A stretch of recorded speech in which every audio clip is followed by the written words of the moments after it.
Welcome back to another episode of Mes Que Un Podcast. I'm here with Buga and Pablo. This is take 2 or 3, I believe, of starting this podcast. We've had some technical errors, but we are making it through.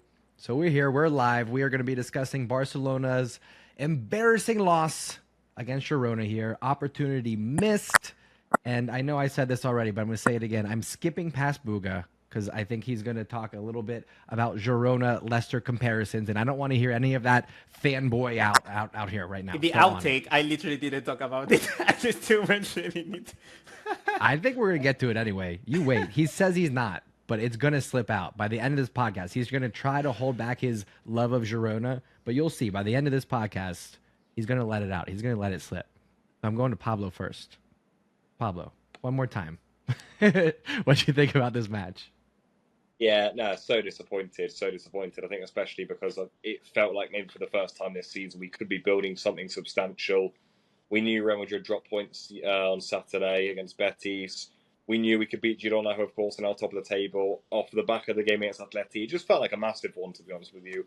At Montjuic again, third game in a row at Montjuic, third big game in a row at Montjuic. I think we got our faces actually. So I think we started well, conceded a silly goal. Then after the equaliser, I thought, let's go. But I thought we were just too passive all game long.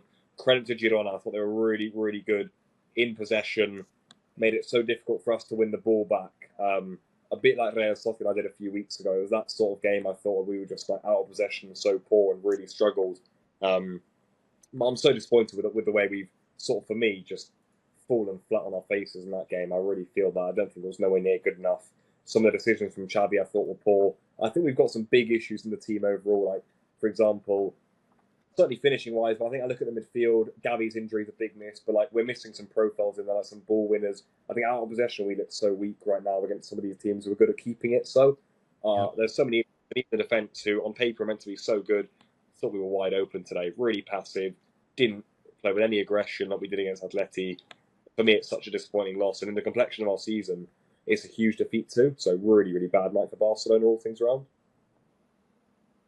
Uga, go for it, brother. What are you thinking after this match? It's a bummer. Like I think Pablo summarized it completely. I think that when you look at on paper against Porto, Atletico Madrid, and Girona, which is the game that you actually thought we might, which is the game that we least thought we could lose points in? It was Girona, and at the end of the day, that was the one that we lost. And I think what happens with a team like a Girona, or I mentioned in the previous episode, a Real Betis, where they play an attacking style of football. The thing about playing an attacking style of football is that I don't think there's a way to counteract it unless you just like sit back and defend. So when you have two teams that the only way that they know how to play is attack, it's whoever is sharpest, whoever has the more luck in finishing goals, whoever has the better accuracy in that day, that team is going to win. And I think that at the end of the day, Girona today, I was just watching them play, and they were just much better in every facet of the game than Barcelona. In every single phase of the game, they were better. They passed the ball faster. They were more accurate. They made less mistakes. They were stronger in recovering the ball. Their goalkeeper was faster playing out of the back. They were just better in every single aspect, potentially, of Barcelona. And that's why I tweeted something like, Barcelona played today, but hint, it wasn't where they weren't wearing Blaugrana. They were wearing white, and they were playing really, really well. And I think that at the end of the day, it's like Barcelona need to reflect on themselves of what they did. But I also just end up watching this game a little bit like more. I don't think it's a problem. I don't think it's a huge problem, a huge like going to be a crisis. Internal crisis maybe, but in the world no, because I'm just going like, hey, we lost to the better team. Like I'm not mad with that. It means that we just have to improve. So that's something that's still under our control, and I feel that's at least some sort of good news. Yeah, a few talking points that I made that line up with what you just said there is no chemistry in the midfield. I don't think there was a single instance in the match versus Girona where you had Gundogan, Pedri, and Frankie passing together as we build up through the midfield. I don't think it happened in a single attack. There were too many instances of just defaulting to a cross from one of our fullbacks. Yep. We're not assertive enough. We're not creative enough. There's no fluidity to it. maybe we'll get to it a little bit. Maybe I'm jumping the gun here, but one of the other things that I noted was that all match long, Lewandowski was noticeably frustrated, noticeably complaining about the service that he was getting or not getting. And then at the end of the match, with an opportunity to equalize and a perfect ball in, he just whiffs on it, takes it off the shoulder. You cannot behave like that for 90 plus minutes and then miss the opportunity. You can't do it. I was just ready to throw my shoes at the screen. I was furious over this one. No, you're right. We've got a problem with Lewandowski. We do, and I think we've tried to maybe give him the benefit of the doubt sometimes, and saying we haven't given him enough service. Sometimes I think sometimes we haven't, but he's not engaging in the game a lot of the time as well. I think there are a few times he doesn't. Again, as a start at Girona, you have to have 11 players working. Yep. The only way we couldn't do that, remember, in the past was with Messi, and that's because he brought us so much on the ball. And even then, it was a problem. Even then, we were saying, summer games in Europe we could do with Messi tracking back, because this lot are running over us. But Lewandowski doesn't work off the ball. He doesn't really connect with the team in the interchanging of the play. But then you want to kill his chances, don't you? And he's not doing it this season. It's definitely a problem. And you wonder about his attitude as well. I think you're right. He's moaning all game, and he's a bit, you can say he's a bit bitey. And I wonder whether that's him nipping on a few players' shoulders. And even with how silly we were defensively, and we gave away some shocking moments. But at 3-2, you're right, John. 93rd minute, to get a draw out of this game, what a miss. For a striker like Lewandowski, what a miss. We've got a problem. I know Victor Roque is coming in January, but people have got to remember, Vitor Roque, one, we don't know how good he's going to be, but two, I've got another promise for you. That is that Vitor Roque is not going to get a consistent amount of game at number 9. He is not. This season. How much pressure does it put on a Vitor Roque coming into this situation? With the fans now going to be piling on Lewandowski, Barcelona supporters are going to be, saying everything under the sun on Twitter here.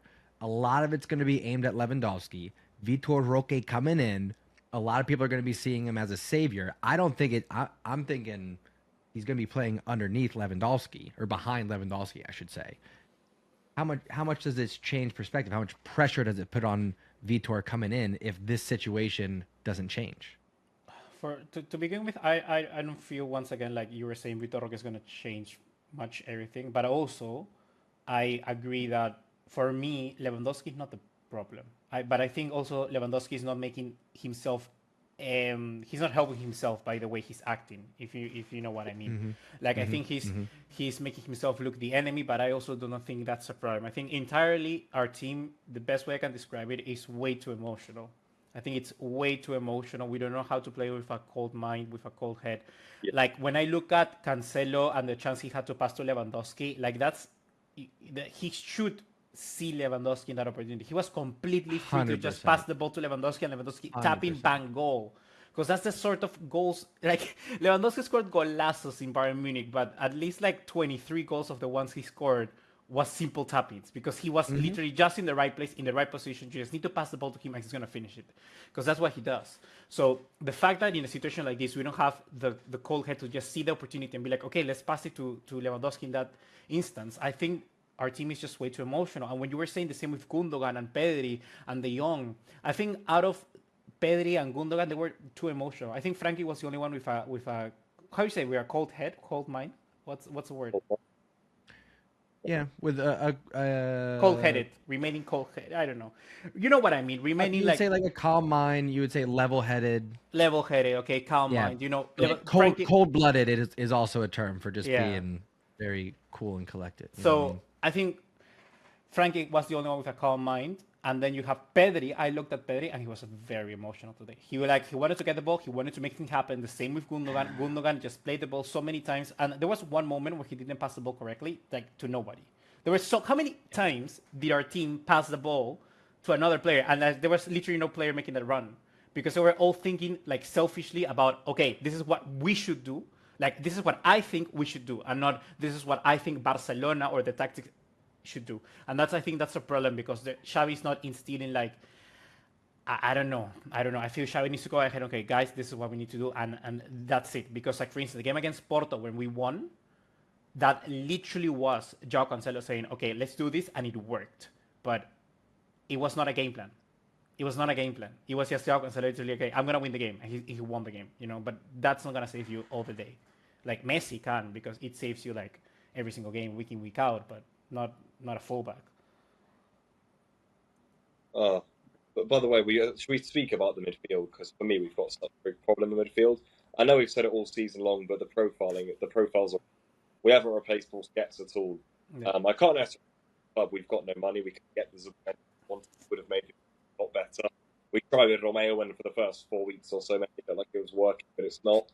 But like that midfield three, especially without Gavi now, who's a bit of like a terrier off the ball. Oh my God. Get bypassed. For me, this game was like what we are like in Europe, actually. We get ran over out of possession. I thought we were so poor today. And because Girona are a team very good in possession, very comfortable, move the ball through the lines really well. The positions they take up are superb. You can see where they're top of La Liga, but it was a good example of what we're going to be like in that round in February if things don't change.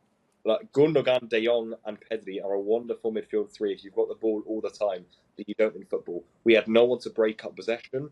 We have no one to receive the ball from the defence and then distribute from there. It all feels really messy. The profiling is wrong. Just without the ball in midfield, I just thought today it showed so much how poor we are. I think the second goal Girona scored for me, I was fuming at it. Yeah. I think it happened at 2 or 3 instances before. I was like, what is actually going on here? Like, we're playing top of the league, and like I actually felt like they were just taking the ball from the back and just like running through us really calmly. And I was like, is anyone going to pressurize? It happened. It happened 3 times. Miguel Gutierrez, the third chance he had, he scored, but it happened before twice, and nobody closed him down. He had acres of space for the third one. Like the third one was the worst because he just had an entire open midfield, and nobody closed him down. And he just shot, like, on goal. There was no tracking back from a Pedri, from a Gundogan, from a De Jong. And it's like Pablo is saying, I think the profiles are all wrong. We cannot rely on someone like a Romeo in the team right now. I think we just are building and digging our own hole. And like I said before, I think this squad is weaker than last season. Because the players on paper are better, you could say, but the profiles are just, you're overwriting on top of each other. And it makes no sense. Yeah, you said it about the profiles. You're gonna tell me that a no-name David Lopez, a Barcelona reject Eric Garcia, and an ancient Daley Blind are gonna stop Rafinha, Lewandowski, and João Felix from scoring in open play. That's what you're telling me, and that's what happened.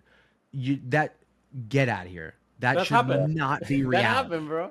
And Daley Blind looked like a fucking ancient. He's been kicked so good, down the European ladder over the last 7 or 8 years since leaving United. I don't understand how he's still playing, but here he is.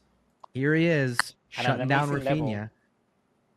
But I do think that's maybe actually for a week. I think that's 3-1 today. I feel like from the goal for the we scored the first, but 4-3 as well. Wrong there. We created 4 points. We more than we. Unfortunately,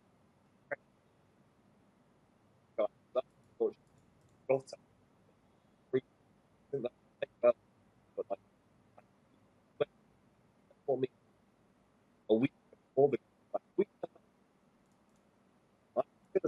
after watching like a good. There were periods in that first half, even before they went 1-0 up, but especially after that 1-0 where I thought, if we kick on now, we're going to ramp up goals. So it isn't going to be a game where like it's going to hard score again. We were creating plenty, and unfortunately, we just didn't take them. For me, we didn't take them. And also, we didn't create enough. We didn't put them under enough pressure. Yeah. Yeah, I think, and going back to the midfield, I think if we don't have the midfield sorted out, if we don't have that Busquets replacement, it's hard to keep that high press. It's hard to keep winning the ball back consistently. But I think that's one of the keys is that Barcelona don't always get it first time down the pitch. but it's you continuously knock on the door, you continuously build that pressure. But I don't know. I mean, again, I'm I am astonished by some of the stats that I'm seeing in the match. I still just can't believe that Barcelona had 31 shots, 11 on target. If I told you that, right? If you didn't see the match, and I told you today against Girona, Barcelona had 31 shots, 11 on target, had more possession, more passes, a higher passing accuracy. What else? Had more corners. Would you assume that they won the match? Double the XG. Right? And 4-2 defeat. Yeah. As predicted by Buga. I don't get it. I think I didn't say 4-3 defeat. I said 4-3 win. Yeah. I've never predicted Never Barcelona again. to Never lose. will we do that ever again. I predicted Barcelona to beat Bayern Munich, like when we got smashed 8-2. So I'm never gonna predict my team against. I didn't. Yeah, I know that was your fault. I've been made a meme. I literally made a video called "How to Beat Bayern Munich in Under 8 Minutes." 8 minutes, and they scored 8 goals. Oh no, Booga! Why? You Why see would you that? summon that demon? I became like a meme on Twitter and everything. Okay. Anyhow, I wanted to say, I think in the fourth goal, you can laugh. You can. I'm already humiliated. I cannot be humiliated more. Okay, so the fourth goal from who was the fourth goal? Stuani, but you know Miguel. Stuani, talking about ancient, 37, dude. Once again, Miguel Gutierrez. You know, there was a foul, if you remember correctly, for the fourth goal. And our players were like asking for it. They were like, hey, it's a foul, whatever, or some shit like that. And like nobody was aware of Miguel Gutierrez like staying constantly on side, staying constantly on side. And they just chipped the ball to him.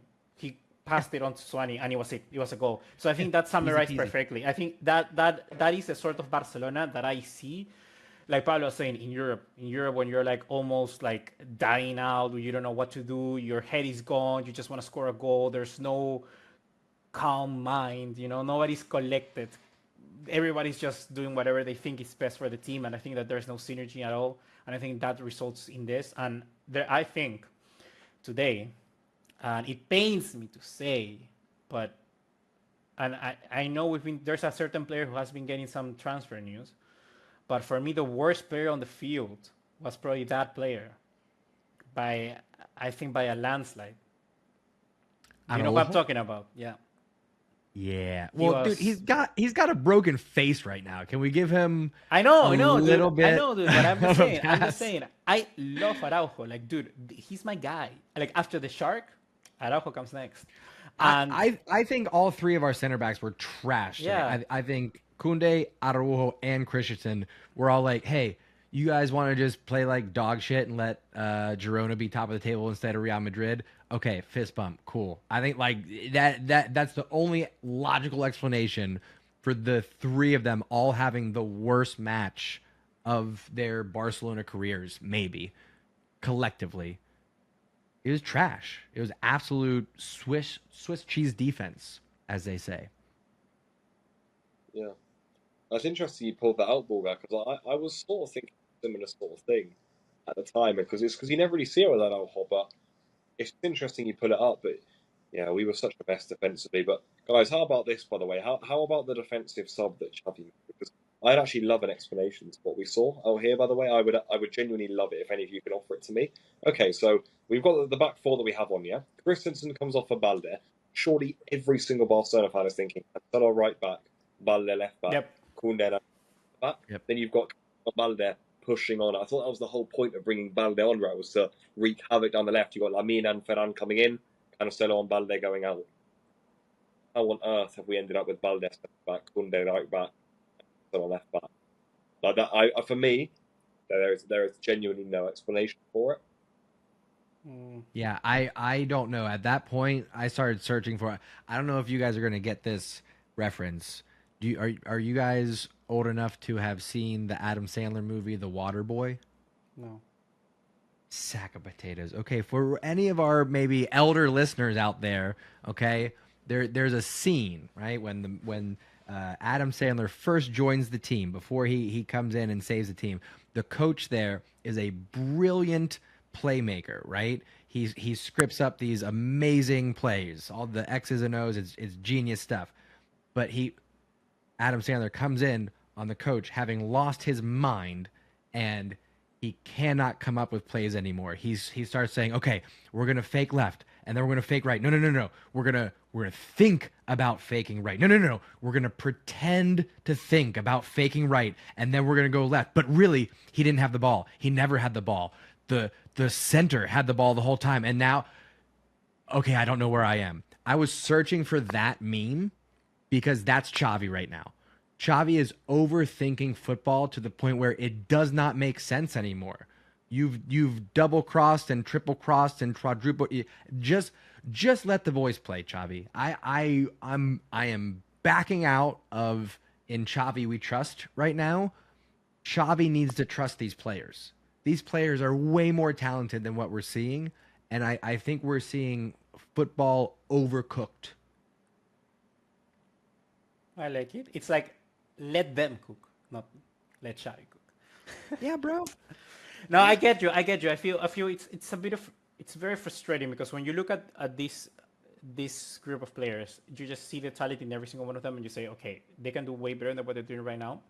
But I feel that Xavi, and it pains me to say, I feel that Xavi is more about looking where the team lacks and trying to nullify that rather than bolstering the team with the advantages that they have from the players and their qualities.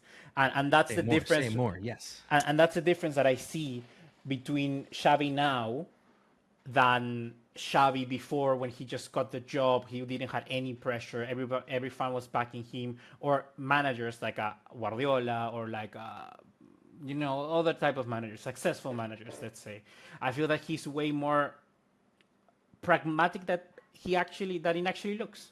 And I feel that, or defensively minded, not defensively minded, because it's not that he's defensive. It's just that he looks way more by the weaknesses of the team, trying to nullify that rather than bolster the advantages. And I feel that's hampering Xavi a little bit. And I think that also maybe he's acting a little bit like, hey, maybe the pressure is coming onto him. Maybe he was like, am I actually going to lose a job? I need to work to keep a job or something like that. But hopefully that's not the case. Because I still, in my head, when I think of Barcelona 2 years in the future, like it or not, I still feel Xavi will be the manager. But there's one, like I said, again, because I've never seen this player play so bad before. I just wanted to roll back to Ronald Araujo. Can we just talk about that? Can we just talk about that transfer news? Because I don't want, like... To Bayern, right? Apparently, it's clear, Pablo's boy, Thomas Tuchel. In my opinion, friend of the pod, that could happen. Because there's no way that guy played like he did today. Did you see Thomas Tuchel's quote? It was so somebody said, "Hey, did you call Araujo?" And he's like, "Listen, I can't talk about that whether I did or not. I mean, nobody's asking me if I called my mom. Nobody cares about that." Yeah. Like, I've never seen a more deflective. Not that I've never seen. It was quite the deflective answer, is what I'll say. I don't know what's going on with your boy Pablo. Well, I miss his press conferences with the little German jokes like that in English. What a bloke, honestly. He's said some great stuff in the past. I think he once referred to Werner chances as asking to step back, wait for them to come to you. Yeah. Anyway, to me, by the way, it sounds like you're right, John. To me, they definitely had the call. They definitely had the call. There was no denying of it, because you often see when they say, like, did that call happen? They go, no, that's like crap. That's paper talk. It didn't happen. Like, move on. Yeah. Definitely had the call. I think Araujo stays at Barcelona, by the way. Played poorly tonight, but I think he stays at Barcelona. I mean, there were a few. Every summer he gets big offers. I think he'll stay. Yeah, what would be the interest in moving to a Bayern Munich right now? I mean, I know historically they have more success in Europe, but Araujo is part of that core of Barcelona players, along with Gavi, along with Pedri, that they're building for the future. You know what I mean? I can't see him bailing on that. No, I hope that doesn't happen. I really think Araujo, like you say, he's like one of the foundations that you can build this team for the next few years. Like, if you can sell any of all of the other players, but Araujo has to stay. That's how I look at this team. But I just feel like, once again, I'm not saying that he's gonna go, but like we all said right now, I think the call happened, and it certainly made some some struggles on his mind, whatnot, because he was very today. I've never seen that. He's quite an impulsive player. Is that you say it in English? Impulsive, sure. Impulsive, yeah. Like Mhm. he was quite impulsive today. Like he wasn't. He was the opposite of a calm mind. Like at the end of the day, he just like. At the end, he just grabbed the guy and just threw him to the ground. Yeah, and well, you saw about 30 minutes in, he took the mask off. Yeah, exactly. That's So not. you could tell. Yeah, he was in his head a little bit. Yeah, so for me, that's a little bit of the problem that we're seeing right now with this team. And like I said at the start, I think it's a reflection of that. This team right now is a little bit more. I don't want to say selfish because I know they look there for the backs of each other, but it looks like they are all quite emotional, quite impulsive, and I'm not sure, John, you're like sort of like the mastermind of communications or whatnot, but how can you solve that? They call me. Yep, absolutely. How do you solve that when every single piece or every single member wanna go each of their other way? You know. That's a good question because that's difficult to do, and some of that maybe has to do again with Xavi overcooking things. Because he's probably in every player's ear individually talking about what their role is from an individual perspective. And yes, everyone has to have that group understanding, but he's probably micromanaging each player to the point where and right, you accompany that with most players have somebody right behind them competing for playing time. So it's like you want to do what the manager is asking you to do, even if it means you're not really connecting well with your coworker or your teammate in this case. Because if you don't do what the manager asked for you to do, even if it's not going to lead to the good results, at least you did what the manager asked you to do. Yeah. So in this case, some players / some employees, right, they respond in different ways. You get the ones that go, I'm going to do what the manager wants me to do, even if it doesn't get the goal.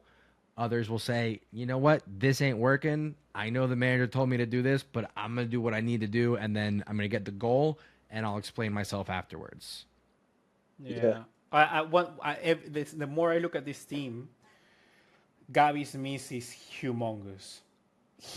Like stratospherical.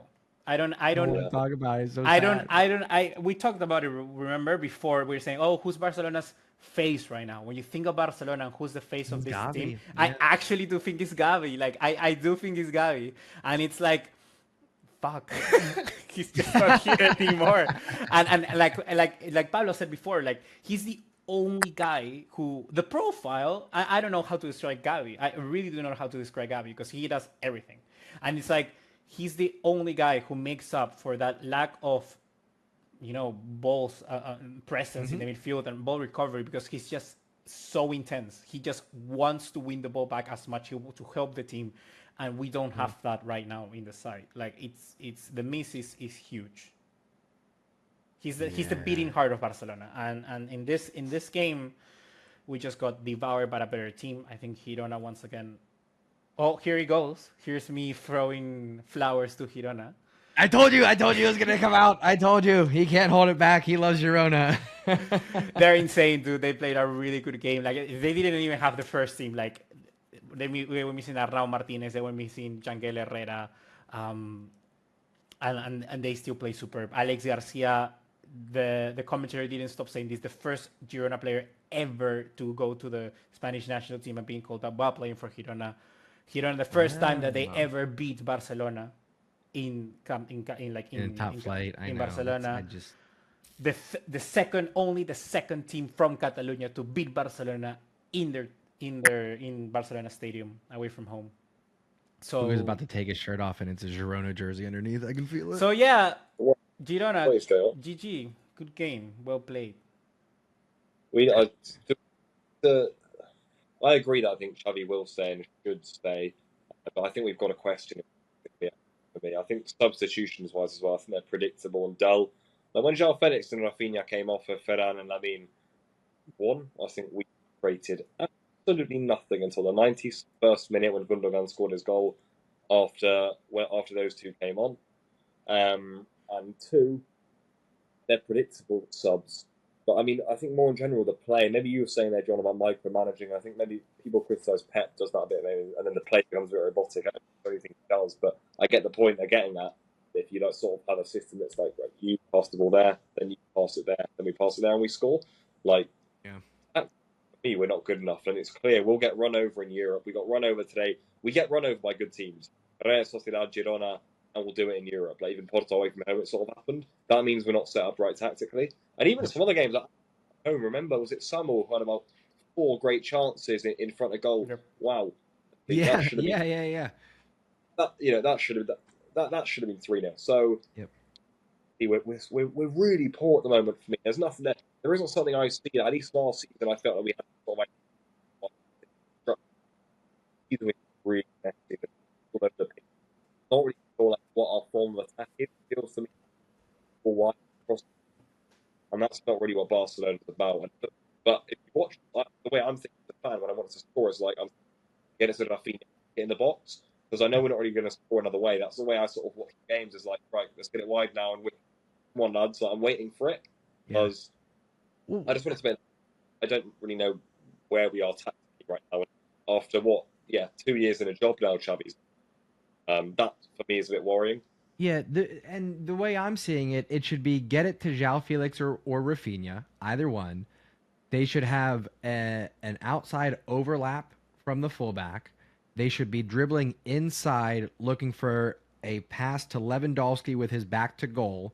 Then from that pass, they run towards goal along with one of the midfielders running. So now you have João and a midfielder. Yeah, in this case, João and a midfielder running off of Lewandowski. So he has those two options, or he can drop it to Frankie, who's going to be the holding midfielder, or he can turn, or he can shoot. Whatever the case is, if he drops it to Frankie, you get the late run on the far side from the opposite fullback. But we're not getting anywhere near those connections. We're settling for get it to the wing and then just give it to the fullback on the overlap.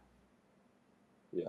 It's incredibly frustrating. Barcelona needs to go back to basics, like because the Amen. problem, like it's good to have Koundé as a right back or Araujo as a right back when we have a Vinicius Junior on the left hand side or whatnot. That's good. That happens, but that's a specific situation.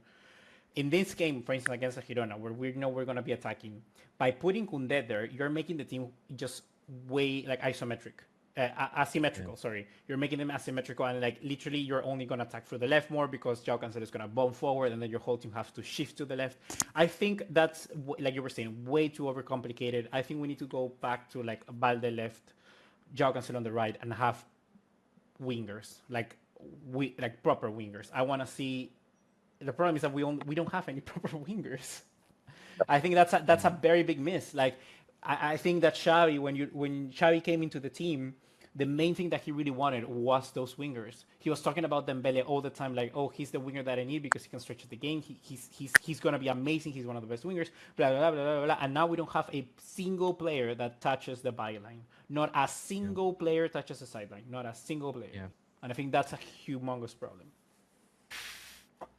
Yeah, I think Xavi is struggling to imitate Pep Guardiola, and I'm wondering if he just needs to go after a different model.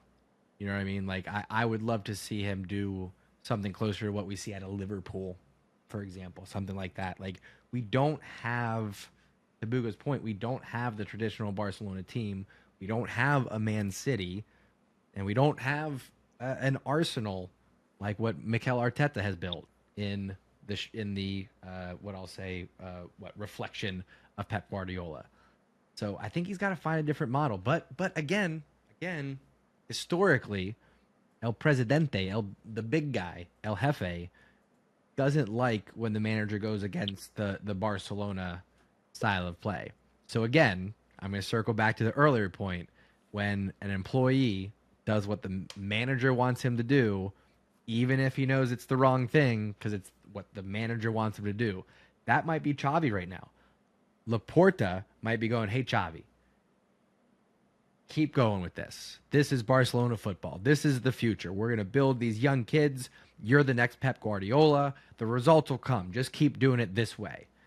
That might be the conversation. I don't know, dude. It's poop football either way. I'm really underwhelmed right now. I'm really underwhelmed. and I don't really know how to push this team forward in the way. I don't. You know what's the problem? I don't see solutions. Yeah, And that's a problem. That's a very big problem. When you don't see solutions for a team, I think that is either, and the solution won't come as a player because Barcelona cannot buy any single player. So it's either the solution they change the manager. That's literally a solution that they can do, because it's easier to replace the manager like that. Or the other solution is simply, I don't know. I really don't know. Yeah. My heart says don't replace Xavi. I know. Mine as well, but what's the solution? If you're Laporta right now, you think, what can I do to make this team function? I honestly do not know. I actually do think that one of the solutions could be just to go back to four midfielders, drop one of the attackers, and, like it or not, play Oro Romeo. It's interesting. We'll see what they do. They do have, I'll say, listen, none of the matches at this level are easy, but they have an easier January and February coming up. So I think it is time for Barcelona to lick their wounds, to figure stuff out, because come March, it starts to matter again. We get the Atletico Madrids, we get the Real Madrids, we get the Champions League knockout stages. So it's not that we can, rest easy. We gotta stay at it. But I would say easier part of the year coming up, January, February for Barcelona. Yeah. I was just thinking that we're in a big spot of bother now. We have to go on one of those runs, where you win it. Like, I'm talking 10 out of 11 sort of games. I'm talking that, and I'm looking at the fixtures, and it actually is doable. Honestly, we've got Valencia and then Almeria before Christmas. We've got a big break, and we come back. We've got the Supercopa to win, and we've got a lot of winnable league games, and obviously Copa. But in the Liga especially, we've got a lot of winnable games. But we have to improve, else we'll drop points in them. So yeah, that's one out, honestly. And I think we've got at least what to do. So let's hope. Yes, Let's indeed. do it, boys. Let's do it. Yes, indeed. And we'll be here for the ride, of course. We got some more episodes coming up. We will be taking a little break around the winter holiday and New Year time. But until then, we got another couple episodes coming up. We'll be talking about Barcelona news, Barcelona fixtures, all the good things to keep you up to date. So make sure you like, subscribe, share, do all the things that we were supposed to tell you again at the beginning of the episode. One of these times, We'll do it. We'll get it. And also comment down below. Let us know what your thoughts are. Let us know what your reaction is. Give us some questions. We love to hear your thoughts. Love to keep the conversation going. With that out of the way, Buga, Pablo, anything else before we wrap, boys? Nah. No. Rest easy, guys. Rest easy. Rest easy. All right, we'll catch y'all next time right here on Mes Que Un Podcast. See y'all later.